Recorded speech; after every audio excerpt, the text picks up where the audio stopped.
Hello friends, இன்றைக்கி hakka noodles வச்சு தான் நம்ம எக் நூடுல்ஸ் செய்ய போகிறோம். இதுக்கு ஃபஸ்ட்டு அடுப்பில் தண்ணி வச்சுட்டு நல்லா காஞ்சி வர வரைக்கும் வெயிட் பண்ணுவோம். அதுக்குள்ளே எடுத்து வச்சுருக்கிற வெஜிடபிள்ஸ் எல்லாம் கட் பண்ணிக்கலாம். ஒரு துண்டு இஞ்சி, பூண்டு குட்டி குட்டியாக நறுக்கிக்கலாம். ஒரு கேரட், பீன்ஸ், கோஸ் இது எல்லாத்தையுமே ஜூப்ளியன்ஸாக நீட்டு வாக்கில் கட் பண்ணிக்கலாம்.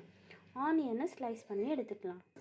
தண்ணி நல்லா கொதிக்குது. இப்போது கொஞ்சமாக கல் உப்பும் ஒரு 2 ட்ராப் ஆயிலும் விட்டுக்கிட்டு நம்ம நூடுல்ஸை ஆட் பண்ணிடலாம்.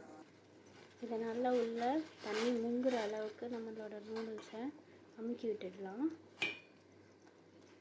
இது வேகிறதுக்குள்ளே வெஜிடபிள்ஸ் எல்லாம் கட் பண்ணி எடுத்துக்கலாம்.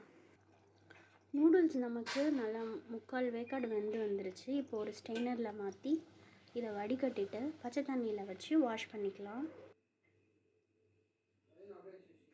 அதோட கஞ்சி எல்லாம் போக நம்ம பச்சை தண்ணியில் வாஷ் பண்ணி எடுத்துட்டோம். இப்போ உங்களுக்கு உதிரி உதிரியாக கிடச்சிருக்கும். நூடுல்ஸ் செய்ய அகலமான பாத்திரம் தான் நம்ம தேர்ந்தெடுக்கணும். இப்போது தாளித்து விடுறதுக்கு முன்னாடி எக்ஸ் எல்லாம் நம்ம உடச்சி ஊற்றி ஸ்க்ராம்பிள் பண்ணி எடுத்துக்கலாம். எக் உடச்சி ஊற்றுறதுக்கு கம்மியான ஆயில் போட்டு நம்ம உடச்சி விட்டுக்கலாம்.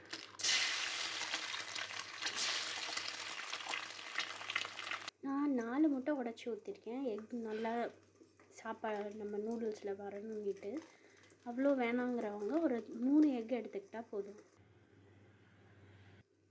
எக்கை பொறுத்த வரைக்கும் நம்ம ரொம்ப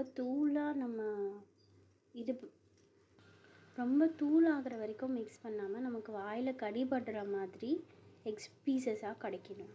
இந்த எக்ஸுக்கு தேவையான பெப்பரும் சால்ட்டும் இந்த சமயத்தில் ஆட் பண்ணி நம்ம இதை தனியாக எடுத்து வச்சுக்கலாம்.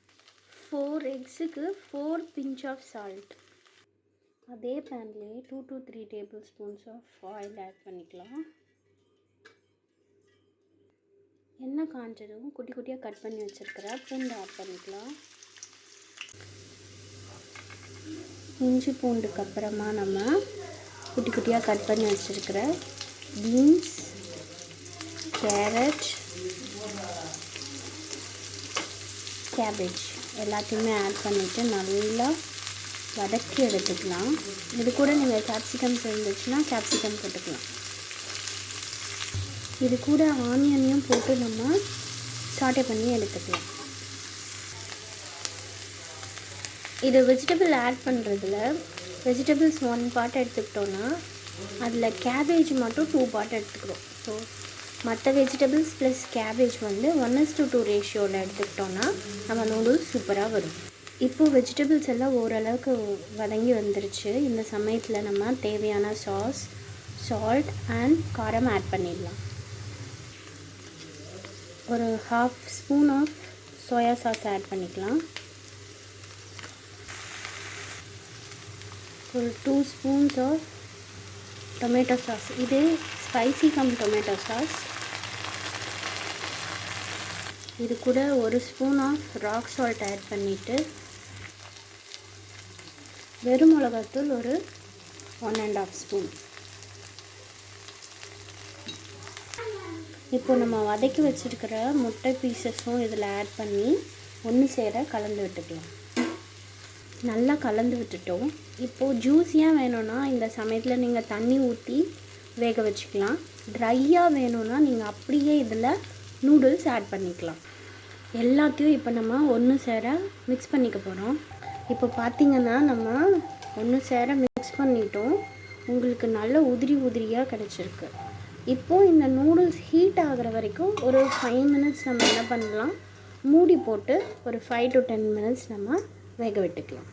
மீடியம் ஃப்ளேமில் வச்சுட்டு நம்ம க்ளோஸ் பண்ணி வச்சிடலாம். கடைசியாக நம்ம பெப்பர் மட்டும் ஆட் பண்ணி இறக்கிட்டா சூப்பரான hakka egg noodles ready. Noodles ready. Serve பண்ணிடலாமா? சுட சுட ஹக்கா நூடுல்ஸ் ரெடிங்க. எவ்வளோ உதிரியாக உங்களுக்கு கிடச்சிருக்க பாருங்கள். அப்படியே சாஸில் தொட்டு சாப்பிட்டா அருமையாக இருக்கும். இந்த டிஷ்ஷை கண்டிப்பாக ட்ரை பண்ணுங்கள். லைக், கமெண்ட் அண்ட் சப்ஸ்கிரைப் பண்ணிடுங்க. இந்த சேனலை மறக்காமல் சப்ஸ்கிரைப் பண்ணிவிட்டு ஹாப்பியாக என்ஜாய் பண்ணுங்கள் இந்த டிஷ்ஷை. தேங்க்யூ.